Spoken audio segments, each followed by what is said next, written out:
Hello everyone, Shrimati मोहरी देवी Tapadia girls college के YouTube channel पे आपका स्वागत है। आज हम केमिस्ट्री क्लास में जो टॉपिक आपके डिस्कस करने वाले हैं वो आपके हैं वैन डर वाल्स फोर्सेस। देखिए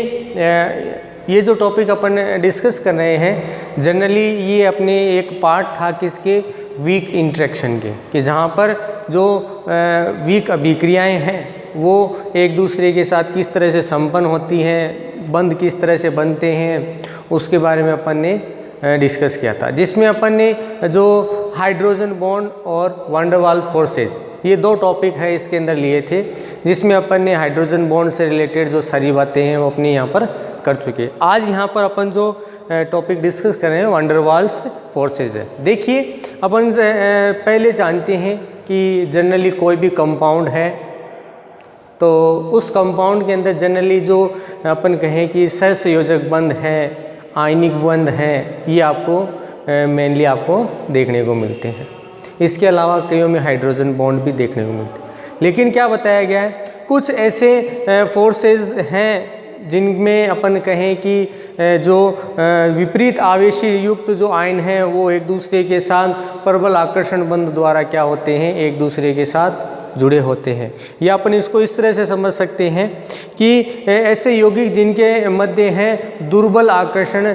जो बंध हैं वो पाया जाता हो, वो कैसे कहलाते हैं, वो वैन डर वाल्स बल या वैन डर वाल्स फोर्सेस कहलाएंगे। इन फोर्सेस के लिए अपन बात करें तो इसके लिए क्या बताया गया है कि कुछ अपन यहाँ पर एग्जांपल्स देखेंगे जिससे वैन डर वाल्स फोर्सेस जो हैं उनकी क्या हो जाती है, डिटेक्शन हो जाती है, उनकी पुष्टि हो जाती है। किस तरह से, तो क्या बताया गया है कि अपन को पता है कि कोई भी जो गैस है, जैसे अपन वास्तविक गैस के आधार पर बात करें कि कोई भी वास्तविक गैस है वो आदर्श गैस के समान है, वो व्यवहार नहीं करती, मतलब उसमें कुछ ना कुछ विचलन का जो व्यवहार है वो क्या किया जाता है, प्रदर्शित किया जाता है। और आदर्श गैस के लिए अपन जानते हैं कि अपन एक समीकरण पढ़ते हैं PV equal to RT।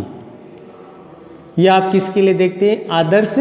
Gas समीकरण के लिए। तो यहाँ पर क्या बताया गया है कि जो वैन डर वाल्स है उसने क्या कहा कि जनरली जी ये जो समीकरण है वो क्या है, आपके जो वास्तविक गैसेज हैं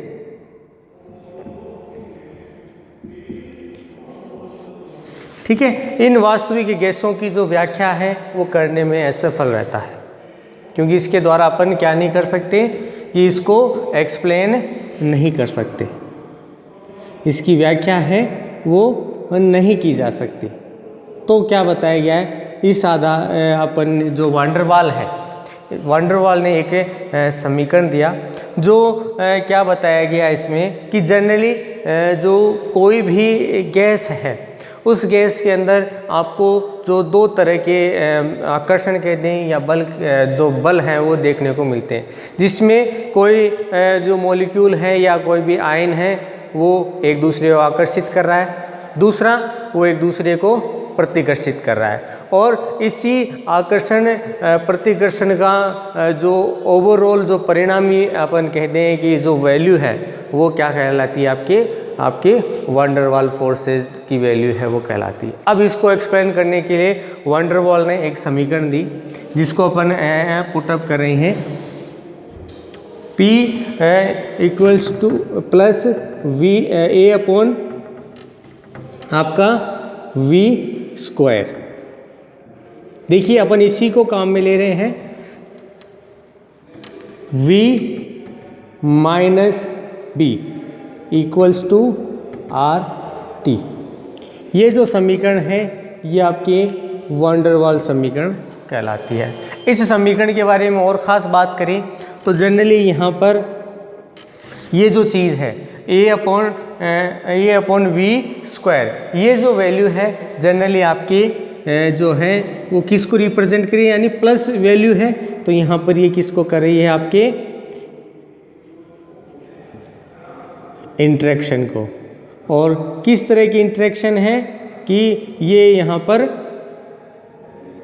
पॉजिटिव इंटरेक्शन कह सकते हैं कि भाई ये इसकी जो है आपका आकर्षण का है, इसमें ये क्या होता है आपका वैल्यू होता है। फिर बात करें कि यहाँ पर एक चीज़ और दी गई v माइनस बी, ये b वैल्यू क्या होती है, तो जनरली यहाँ पर ये जो b है वो क्या होता है आपका प्रतिकर्षण का वैल्यू होता है। और इसी आधार पर है वैन डर वाल ने एक्सप्लेन किया कि जनरली जो वैन डर वाल फोर्सेज होते हैं ये आकर्षण और प्रतिकर्षण इन दोनों का ही क्या होता है आपका परिणामी बल है या परिणामी मान है वो आपका कहलाता है। इसको अपन इस तरह से समझ सकते हैं कि इस आधार पर अपन कुछ चीज़ों को एक्सप्लेन कर सकते हैं। जैसे मान लो किसी के लिए अपन बॉइलिंग पॉइंट देख रहे हैं, किसी के लिए अपन क्या देख रहे हैं उसका मेल्टिंग पॉइंट देख रहे हैं, तो ये जो आपके बात करें कि इसकी जो मिनिमम वैल्यू है उस मिनिमम वैल्यू को अपन किसके आधार पर एक्सप्लेन कर सकते हैं, आपका जो वैन डर वाल्स फोर्सेज है उसके द्वारा। अब इसको और तरीके से अपन अच्छे से समझे तो क्या बताया गया है कि अपन ने कहा कि कोई भी मॉलिक्यूल है उसका फॉर्मेशन है वो दो मॉलिक्यूल एटम्स के मिलने से होता है, ठीक है। और ये जो एटम्स हैं वो एक दूसरे के साथ क्या करेंगे, इंटरेक्ट ही तो करेंगे, यानी एक दूसरे के साथ जुड़ेंगे। तो जुड़ेंगे तभी क्या है उनके द्वारा किसी न किसी नए मॉलिक्यूल का फॉर्मेशन होता है। अगर यहाँ पर ऐसी कोई वैल्यू अगर नहीं होती कि भाई दो एटम आपस में नहीं जुड़े तो क्या नया जो मॉलिक्यूल है वो फॉर्म हो सकता है। जैसे मैं ये एग्जांपल की बात करूँ कि आपका एक CO2 है, अगर CO2 के अंदर जुड़े हुए जो मॉलिक्यूल है जैसे कार्बन और ऑक्सीजन, ये एक दूसरे के साथ जो आकर्षण द्वारा नहीं जुड़ते तो क्या इसका फॉर्मेशन हो सकता। इसके अलावा बात करें आपके N2O2, इन गैसेस के लिए भी बात करें तो ये भी वही सेम स्थिति आपको यहाँ पर देखने को। इसके अलावा Cl2 है, H2 है, ठीक है, एक्सेट्रा। तो ये जो आपके मॉलिक्यूल आपके फॉर्म हो रहे हैं तो क्या बताया गया है, ये जनरली किसकी वजह से हो रहे हैं, आपके वैन डर वाल फोर्सेज की वजह। क्योंकि जनरली ये क्या है आपके वीक फोर्सेज हैं, ये इस तरह से आपको जनरली देखने को। अब देखिए यहाँ पर एक ख़ास बात और क्या बताएगी कि किसी भी मॉलिक्यूल के लिए अपन बात करें या किसी भी आयन के लिए बात करें या किसी भी अपन कोवलेंट बॉन्ड के लिए भी बात करें, तो अगर इनका कहीं पे भी अगर फॉर्मेशन होता है तो जो वैन डर वाल फोर्सेज हैं ये उनके अंदर पहले से ही क्या होता है, उपस्थित होता है। अगर कुछ भी नहीं होता, आकर्षण भी होता है, तभी जो आपका वैन डर वाल फोर्सेज है वो उनके अंदर पाया जाता है, जिससे वो एक दूसरे के साथ क्या करते हैं, इंटरेक्शन करते हैं। अभी मैं कहूँ कि भाई यहाँ पर कोई मॉलिक्यूल है वो टूटेगा तो उसमें ब्रेक हुआ, तो ब्रेक होने पर भी क्या है आपका जो वैन डर वाल फोर्सेज है उसकी वैल्यू है आपको वहाँ पर देखने को मिलेगी। तो यहाँ पर अपन इसको इस तरह से भी एक्सप्लेन कर सकते हैं। तो ये जनरली अपन अभी तो अपन ने इसी का एक फिजिकल वैल्यू है उसको लेकर अपन ने काउंट किया कि अपन किसी गैस के लिए बात करें।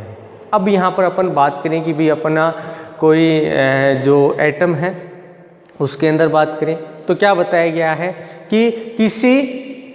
नाभिक से उसकी परिधि के बाहर उपस्थित कोई इलेक्ट्रॉन है,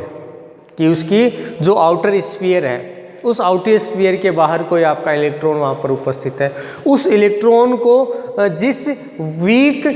फोर्स के द्वारा या वीक इंटरेक्शन से या जो आपका अपन यहाँ कहते हैं इफेक्टिव आपका जो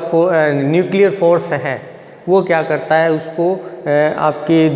वीक फोर्सेस के द्वारा इंटरेक्ट रखता है, उसको बांधे हुए रखता है। तो क्या बताया गया, ये जो फोर्सेज है ये भी क्या है आपका एक तरह का वैन डर वाल फोर्स है। और ये जो अपन कह दें कि आकर्षण है ये बहुत ही दुर्बल टाइप का होता है कि जहाँ पर अपन इसको एक्सप्लेन तो नहीं कर सकते लेकिन इसके द्वारा कुछ वैल्यूज़ को अपन यहाँ पर बता सकते हैं। जैसे यहाँ पर अपन एक चीज़ बात करें, जैसे मैंने यहाँ पर एक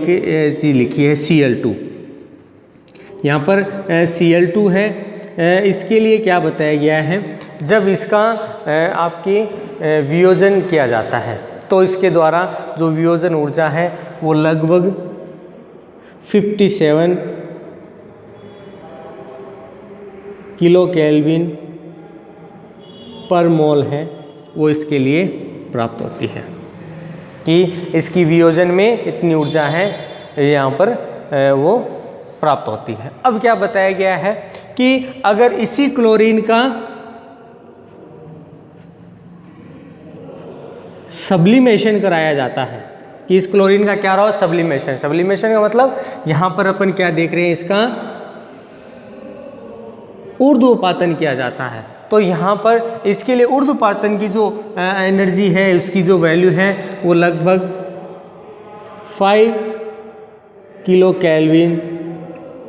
जो पर मोल है वो आपको यहाँ पर देखने को मिलती है। तो यहाँ पर अपन ये कह सकते हैं कि यहाँ पर जो आपकी सब्लिमेशन की जो वैल्यू आपके आई है, जनरली ये वैल्यू किसकी है, यहाँ पर क्लोरीन के अंदर आपका जो वंडरवाल फोर्सेज है ये इसके द्वारा उत्पन्न हुआ है कि यहाँ पर जो आपका बॉन्ड फॉर्मेशन हो रहा है, या अपन ये कह दें कि जो इसकी में अंदर सहसंयोजक बंध यहाँ पर बन रहा था कि जो क्लोरीन एटम एक दूसरे के साथ जुड़े हुए हैं, तो उनकी कंपेयर टू आपका जो दुर्बल आकर्षण बंध है, ठीक है, तो वो क्या कहलाता है, आपका वंडरवाल फोर्स कहलाता है। जनरली आपके ये किससे कम होता है, आपका सहसंयोजक बंध है, उस आयनिक है, और कई बार वो कंपेयर भी पूछा जाता है तो आपके हाइड्रोजन बंध के कंपेयर भी ये जो वीक है वो आपका फोर्स है वो देखने को मिलता है। तो यहाँ पर अपने को एक जनरली एक वंडरवाल से रिलेटेड अगर आपके पूछा जाता है तो अपन ये कह सकते हैं कि वंडरवाल जो फोर्स है वो जनरली यहाँ पर आकर्षण और प्रतिकर्षण उसका परिणामी मान है कि कोई मॉलिक्यूल बन रहा है और कोई आपका टूट रहा है, तो इन दोनों में ही आपका क्या उपस्थित है, वंडरवाल फोर्स है वो उपस्थित है। कि प्रतिकर्षण है तब वो एक दूसरे से हट रहे हैं, एक दूसरे से आपके दूर करने का प्रयास कर रहे हैं, और कहीं पे बॉन्ड फॉर्मेशन होता है, चाहे वो सहसंयोजक ही क्यों ना हो, लेकिन उसमें भी क्या है, आपका कौन सा आपका वंडरवाल फोर्स है वो देखने को मिलता है। और लगभग सभी प्रकार के मॉलिक्यूल कह दें, अणु कह दें, एटम्स कह दें, तो उनमें भी क्या है, दुर्बल आकर्षण बंध, ये वंडरवाल आपका पाया जाता है। तो डियर स्टूडेंट, ये था आपके general introduction of van der Waals forces. अब देखिए इसके बाद अपना जो नेक्स्ट वीडियो है उसमें अपन इससे रिलेटेड हैं वो वंडरवाल फोर्सेस के जो टाइप्स हैं उसकी अपन यहाँ पर डिस्कस करेंगे। तो ये जो वीडियो है ये अपन ने नेक्स्ट सेगमेंट में इससे रिलेटेड बात करेंगे। तो आई होप यू आपको वीडियो पसंद आएगा। वीडियो को लाइक करें, शेयर करें और इससे रिलेटेड जो नोट्स है वो बनाते रहें। और इस वीडियो देखने के लिए धन्यवाद।